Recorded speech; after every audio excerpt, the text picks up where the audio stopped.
News 8 celebrates its 70th anniversary. We continue our trip back through the decades. Hard to believe we're inching closer now to the end of the 2010s. News 8's Kent Pierce reflects on the triumphs and tragedies of the past 8 years. 78-0.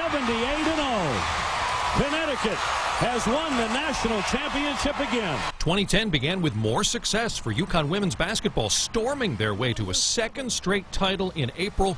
But in June, a different kind of storm in Bridgeport. If you look behind me, you can see the house, its roof blown off by the strong winds. A rare shoreline tornado ripped through the Park City, tearing apart homes and businesses alike. Even if you go through there today, you can still see some evidence of when that came through all the way back in 2010. In August of 2010, it was a beer distributor in Manchester that made national headlines. Did he used to work there? Yeah, till I just fired him. Today? Today, just now before he started shooting. The company fired Omar Thornton when he was caught on video stealing. He opened fire, killing 8 bosses and co-workers, then himself. Tragedy to trial, front page. Another killer went on trial in October of 2010. The Pettit family comes to court. Stephen Hayes was convicted and then sentenced to death for his part in the Cheshire home invasion killings of Jennifer Hawk Pettit and her daughters. Reporters like Aaron Cox had the option of viewing the evidence photos. You have to hear the testimony every day in court, and I felt that for Michaela and Haley and Mrs. Pettit, I also had to look at those horrible, horrible evidence photos. The 2010 election started a decade-long trend of millionaires like Linda McMahon and Tom Foley running for political office. McMahon ran for Senate twice, losing both times. Tom Foley's case, he came close, running against Malloy. The governor's race came down to a recount in Bridgeport, which Foley lost. He lost to Malloy again in 2014. These millionaire candidates here just didn't work. And the Huskies are the top dog in 2011. In April 2011, the UConn men's basketball team won big. In a tournament full of upsets, they won their 3rd NCAA title under coach Jim Calhoun, who retired the next year. The winds here in Westbrook keep getting stronger and stronger. August brought Irene. The support for this stairwell is gone. Downgraded to a tropical storm before it got to Connecticut, it still packed a wallop on the shoreline. And it also let us know how vulnerable our state is, whether or not it's to coastal flooding or even power outages with the tree damage that did happen. And when this big one came down, you heard a crack, crack, then a boom. It felt like a bomb went off. Speaking of tree damage, just 2 months after Irene, a freak October snowstorm. So you're still having people pick up the pieces from Irene moving through. That snowstorm weighted everything down because the leaves were still on the trees. But this is the scene here that is impacting people the most. More than 800,000 homes and businesses lost power. Schools became shelters for people with no heat and running water. While that was going on, a jury was deciding the fate of Joshua Komisarjevsky, the other robber, killer, and rapist from the Cheshire home invasion. We're obviously very pleased with the guilty verdicts. In December of 2011, Komisarjevsky joined Stephen Hayes on death row. The state legislature passed a repeal of the death penalty in 2009, but Governor Rell vetoed it specifically because of the Cheshire case. I do think it put a pause in the debate about the death penalty because there was such disgust at what these 2 subhumans did. But Governor Daniel Malloy was against the death penalty. In August of 2012, he signed its repeal. It had an exemption for the men on death row, but courts later struck that down. But those twisters do remind us. Dr. Mel Goldstein gave the forecast every day with a smile, despite finding out in 1996 his own forecast was not good. He had blood cancer, multiple myeloma, and he was given 3 years to live. He stayed on the air for another 15. Mel Goldstein was a tough guy.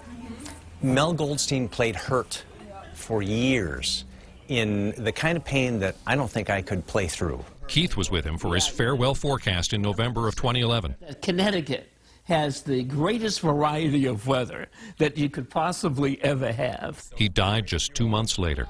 3.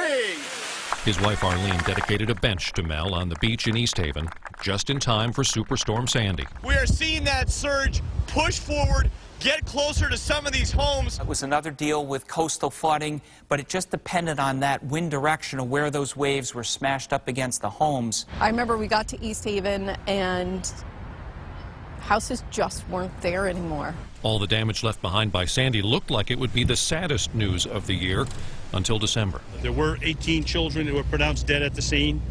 There were 2 children who were transported to area hospital or pronounced dead at the hospital. Just when you think you've seen every horrible thing that could happen something like that happens and sets the bar at a level you can't imagine. We can never undo the senseless tragedy that took place on December 14th. But after what happened at Sandy Hook Elementary, Connecticut did pass new laws banning certain guns and high-capacity magazines. Almost nothing got done for a few days in February of 2013. A nor'easter dumped feet of snow. Hamden saw 40 inches. And in April, the UConn women won their 8th national title, the start of an amazing run. In June, the run of Bristol native Aaron Hernandez was over. The Patriots tight end arrested for murder. He killed himself in prison 4 years later. Oh, my God. In August, a plane landing at Tweed crashed into an East Haven house. A mom and 2 children were home. She came running out, and she said her kids were in the house. The children died, so did the father and son on the plane. In April of 2014, UConn did it again, a double celebration as the men's and women's basketball teams won the national championship in the same year. Remarkable. And again in 2015, the UConn women win their 10th national title, their 3rd in a row. A much more sinister streak was uncovered later in April. William Devin Howell was already in prison for killing one woman. Now more bodies were found behind a New Britain strip mall. It was never, ever a cold case. It's always been a front burner, high heat case. Howell pled guilty to killing 6 more people in Connecticut, making him the state's most prolific serial killer. For the 4th year in a row! And the streak continued for the UConn women. For senior Brianna Stewart, it was 4 years in stores, 4 national titles. The explosion was just enormous. In October of 2016, a student pilot intentionally crashed a plane in East Hartford during a lesson. He died. The instructor barely survived. 4 months later, a plane from the same flight school crashed in a swamp in East Haven, killing the flight instructor. The big story of 2018 so far was the day 4 tornadoes hit the state. Part of it is in my yard. They tore through yards from Brookfield to North Haven. So many people sent in amazing photos and videos, and the ability to do that has really changed the news business. The perspectives we're able to get now compared to how we were able to do it back then, it's really changed the business. The immediacy of how we can bring people information right now, streaming, live. Everyone's got the ability to be live on television in their pocket. Our viewers come through for us every day. It makes our coverage that much better. The biggest change in the last 70 years may have happened in the last 10 with the rise of social media. And I started a dialogue with people in the state. While I'm on the air, they will type to me and they will message me and I can read it. And there'll be a fire breaking or a car crash or something like that. We get to know the viewers, and viewers get to know the News 8 family, and that family feeling is one thing that has stayed the same for all these years. The people that worked at the station very much became like family, and the viewers are very much like family. And the people that, work in here were, we're all friendly.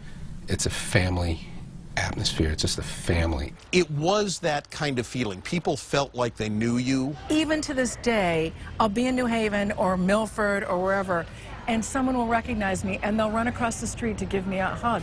And we hope that feeling stays the same for another 70 years. I'm Kent Pierce, News 8.